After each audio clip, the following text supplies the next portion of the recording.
In this video, I'll talk about one of the players who I think didn't quite live up to his potential in Test match cricket, and that is Ajinkya Rahane.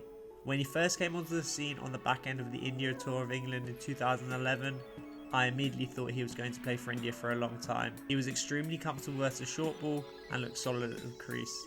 This was alongside an average of around 60 for Mumbai in the Ranji Trophy.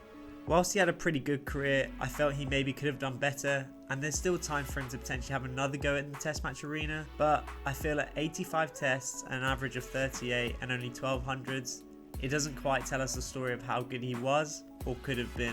So why didn't Rahane fulfill his potential? 1. He couldn't become consistent enough. Rahane has played some outstanding knocks, especially abroad with hundreds at Lords and Melbourne, but he could never really quite kick on and dominate his series. He would often make 100 but not back it up throughout the rest of the tour.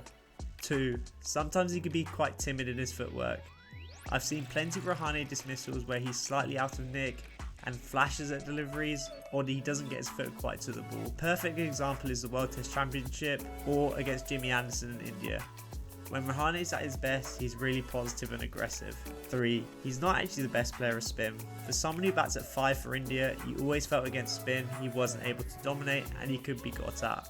This is likely a hangover of him being a top order player until he played for India, but with Rahane at 5, I never felt like he was going to dominate and get 100 in games, especially at home, which you often felt when maybe a Rohit Sharma was batting at 5 for example. Lastly, I do feel like he was playing in the wrong era.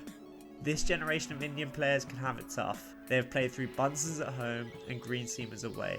So perhaps I'm being a little bit harsh on Rahane, and in fact in any other era he might have had a better record and we would have talked about him as being one of the best players India have ever had. But for me it's the drop off. Up until 2017 he was averaging almost 50 with 900s. And since then he's only made 3 more hundreds. Whilst there are mitigating factors such as pitches and COVID, I feel he should have had a better career and maybe had 7,000 runs and 100 test matches to boot. But at 36, having had such a poor Ranji Trophy season last year averaging 13, I feel like maybe the time is up for him to play for India again.